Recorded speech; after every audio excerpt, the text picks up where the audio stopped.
الدكتور هشام إبراهيم، دكتوراه واستشاري الأنف والأذن والحنجرة، دكتوراه واستشاري العلاج بالليزر جامعة القاهرة، زمالة الجمعية العالمية للشخير وأمراض النوم، زمالة الجمعية الأوروبية للشخير وأمراض النوم، أستاذ زائر بمستشفى رويال كير العالمي بالخرطوم.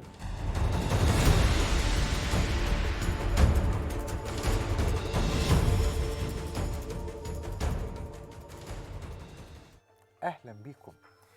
في مرضين أو حالتين بيتنافسوا قدام عيني دلوقتي، شايفهم كويس جدا في المضاعفات. طبعا في أمراض كتيرة مضاعفاتهم كتيرة، يعني السكر والضغط تلاقي إنه على قمة طبعا ما يسمى بالمضاعفات، لكن لو حطينا بقى اتنين مرضين كده هتلاقي الشخير والسمنة. طب سيبك من السمنة دلوقتي، الشخير حطه من ضمن الأمراض. الشخير مرض، مرض، حالة مرضية. تعالوا نعيش مع هذه الحالة المرضية المثيرة جدا مع ضيفي العزيز، واحد من نجوم عالم الأنف والأذن والحنجرة، الاسم القدير الأستاذ الدكتور هشام إبراهيم، استشاري الأنف والأذن والحنجرة، دكتوراه الأنف والأذن والحنجرة، استشاري العلاج بالليزر وزمالة الجمعية الأوروبية للشخير وأمراض النوم، والأستاذ الزائر بمستشفى رويال كير بالخرطوم. أهلا بيك يا دكتور هشام. أهلا يا دكتور أيمن.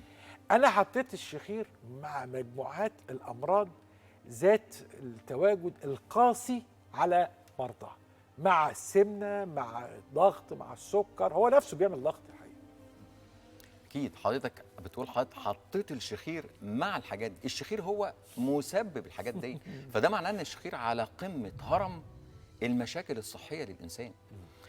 أنا عايز أقول كلمة شخير وأحط جنبيها كلمة تانية، شخير أكسجين. والسؤال اللي بعد كده، إيه أهمية الأكسجين بالنسبة للشخص؟ بالنسبة لحياة الشخص. الأكسجين هو حياة الشخص. بمعنى إيه؟ بمعنى إن لو الأكسجين اللي حضرتك بتتنفسه من مناخيرك قل، بمعنى ده بيوصلني إيه؟ بيوصلني إن كل خلية في الجسم بتتأثر بنقص الأكسجين اللي ابتدى يدخل من الأنف. عشان كده إحنا ما نستسهلش أو نفتكر كلمة شخير هي صوت عالي مزعج. ده المسمى البسيط جدا لأي حد ممكن يسمع كلمة شخير أو ما يعرفش ما بعد الشخير شكله عامل إزاي. لأن الشخير عندنا إحنا بنقول دايما الشخير عندنا دايناميك يعني متحرك، يعني بيسرق. يعني إيه بيسرق؟ يعني النهاردة أنا بطلع صوت، وصوت بعد كده بقى صوت عالي مزعج، بعد كده بقى مزعج جدا للي حواليا وللجيران، بعد كده الصوت المزعج ده ابتدى يحصل خنقة وقفلة نفس وتوقف نفس. يعني معنى كده ان الشخير، يعني الاكسجين اللي ابتدى ب مثلا ال 90 95% عند الشخص الطبيعي نسبة الاكسجين في الدم، بعد كده ممكن يوصل ل 70 و60، ودي في منتهى الخطورة، بتوصلنا لكل المشاكل اللي حضرتك قلتها. ولما بنوصل لها بيبقى صعب جدا ان احنا ممكن نرجع مره تاني، احنا بنوقفها بس. عشان كده موضوع الشخير يساوي عندي حياه، يساوي عندي اكسجين، يساوي عندي كل خليه في الجسم بتتاثر، من اول المخ لغايه اقل خليه ممكن حضرتك الشعر بتأثر، الشعر ضفائر بتأثر، اللي هي الجزء اللي بنقول عليه مهمل في الجسم يعني.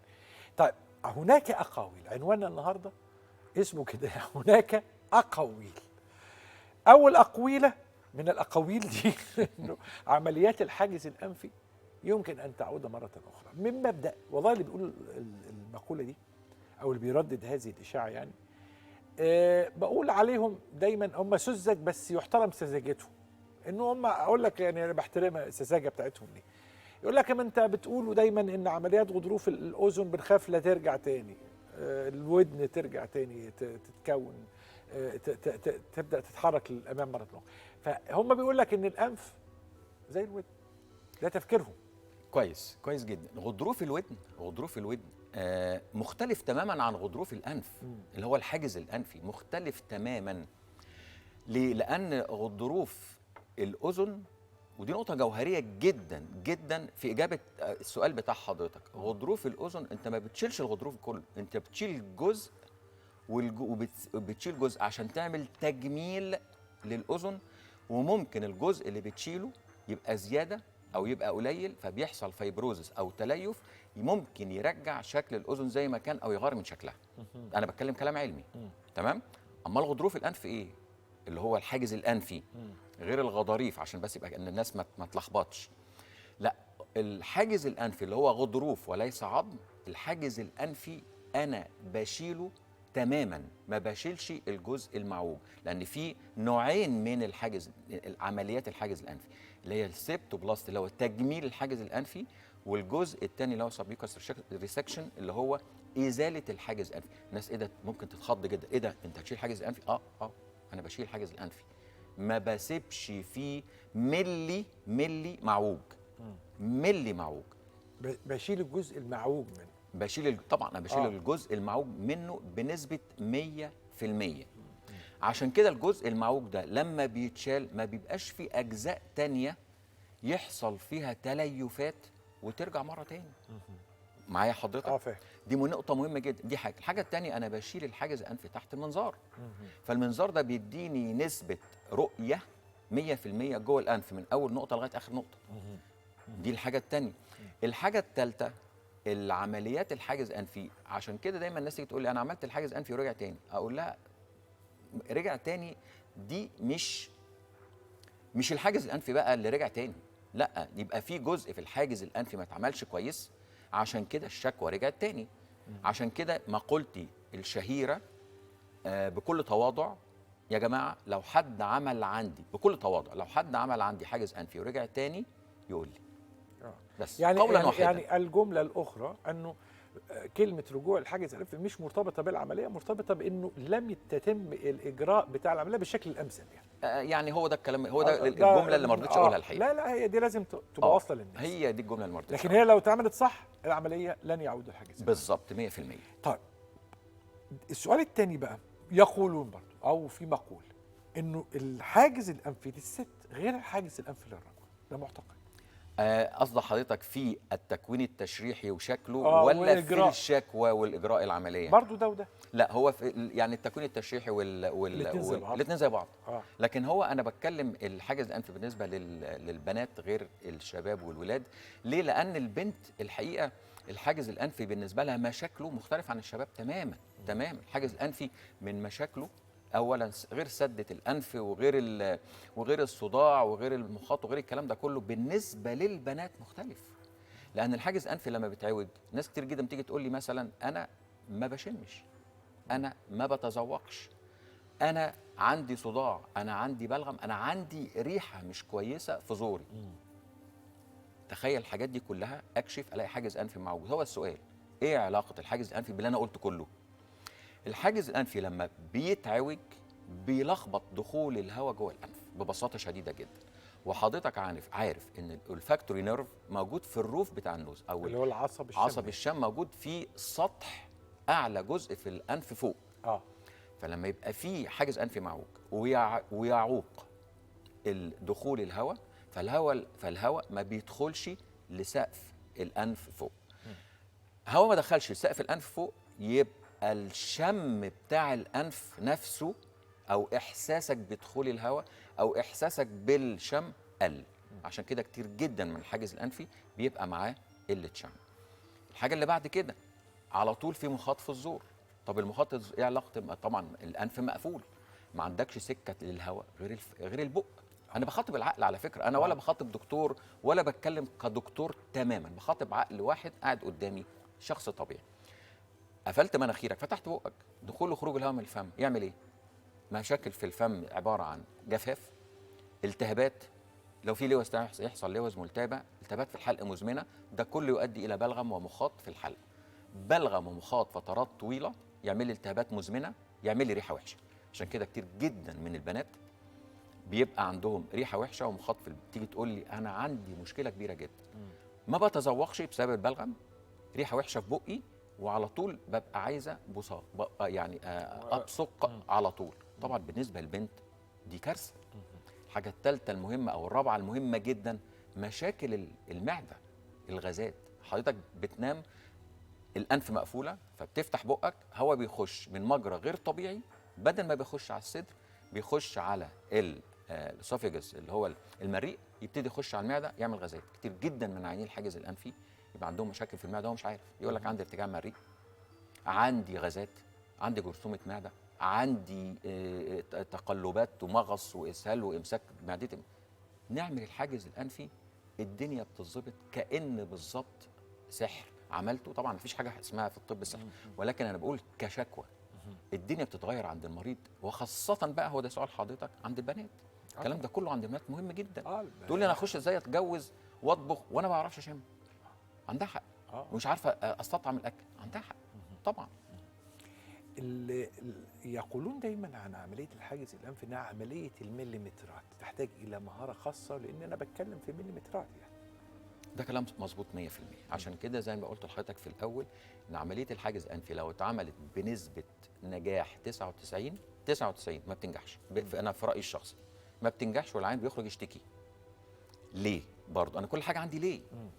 لان حضرتك تخيل الانف هنقسمها ثلاث مراحل. مرحله اولى، مرحله ثانيه، مرحله ثالثه. عوجه الحاجز الانفي ممكن تبقى في الجزء الامامي، في الجزء الاوسط، او في الجزء الخلفي. انا هعتبر ان في جزء صغير جدا جدا جدا 5% ما اتعملش في الجزء الخلفي من الحاجز الانفي. كويس؟ وعملت ال 95% من الجزء الامامي، اخذا في الاعتبار ان الجزء الامامي هو الجزء الواسع في الانف، اللي هو فتحتين الانف. كل ما بتدخل الدنيا بتضيق لغايه ما بتوصل للجزء الاخراني خالص بيبقى ضيق جدا. فالجزء الاخراني ده اصعب جزء في الحاجز الانفي، لان لو ما اتعملش هيفضل في سده في الجزء الخلفي في الحاجز الانفي وكانك ما عملتش حاجه خالص. عشان كده بنقول الحاجز الانفي لو ما اتعملش بنسبه تصحيح. عشان كده دايما انا اما ببص للعيان بعد ما بيجي لي وابص في مناخيره، الحقيقه بتطلع مني جمله عفويه جدا، بقول له مناخيرك مسطره، الحاجز الانفي بتاعك مسطره. يعني لو جبت حاجه وعملتها مسطره هتخش مش هتحس ان في ملي ده بفضل ربنا علينا يعني. مش هتلاقي ملي معوج. وده هو الكي والجمله الذهبيه بتاعت الحاجز الانفي، لازم تعمل بنسبه نجاح 100%. لازم، لانه يعني زي ما عمليه اول اور نان، لما اعملها كويس جدا واحصل على نتائج كويسه جدا، لو سبت اي مشكله هتعود لينا بمشاكل عنيفه جدا. نورت وشرفت. اشكرك يا دكتور عين. ضيفي العزيز واحد من نجوم عالم الانف والاذن والحنجره، الاستاذ الدكتور هشام ابراهيم، استشاري الانف والاذن والحنجره والعلاج بالليزر، وعضو زماله الجمعيه الاوروبيه للشخير وامراض النوم، والاستاذ الزائر من مستشفى رويال كير. ضيفا فوق العاده في الناس الحلوه. خليكم معنا. أنا اسمي دكتورة إنجي محمد إبراهيم، عمري 23 سنة. كانت شكوتي الوحيدة إنه أنا مش بعرف أنام، وكنت دايما لما أجي عايزة أنام كنت دايما بزكم، وكان الأهل عندي دايما يعرفوا إنه خلاص كده إنجي عايزة تنام. كنت دايما بشتكي من موضوع إن أنا مش بعرف أتنفس، وكنت بس مجرد ما بنام خلاص أنا مناخيري بتقفل، فكان الموضوع عندي صعب جدا وكنت بشتكي فيه يعني من عمري 23 سنة. أنا 23 سنة حقيقي ما شمتش، ما كانش الشم عندي كويس يعني. كان دايما يقولوا لي او شخصوني بمعنى انه حساسيه، وتواصلت مع الدكتور هشام ابراهيم وخدت معاه موعد وجيت. هو مجرد بس ما نظر كده قال لي هو خلاص ده الحاجز الانفي معوج، وعندك الغضاريف عندك كمان لازم يعني هي كبيره لازم تصغريها. فقلت له لا خلاص انت بقى فاهم الموضوع فكده صح. فقال لي رجح لي العمليه يعني، وانا طبعا على طول دخلت فيها لان انا كنت تعبانه جدا من سنتي الاولى لحد 23 سنه كنت حقيقي ما بشمش. جيت بالفعل عملت العمليه، حددت الموعد وجيت قابلت دكتور هشام ابراهيم وقت العمليه، وطمني جدا قبل العمليه وانه الدنيا تمام وكل حاجه وبس، وتم تخديري ونمت. وبعدين هو ما خدش وقت يعني، هو مجرد ساعه وبس، وخلصت العمليه. وبعد ما خلصت العمليه طلعت حط لي الدعامه وقال لي الدعامه دي هتفضل معاكي ل10 ايام. فهو مجرد ما شالها انا بدات اشم. بعدين الدكتور هشام ابراهيم قال لي لا انت كده بتهزري فقلت له لا والله انا بجد شامه.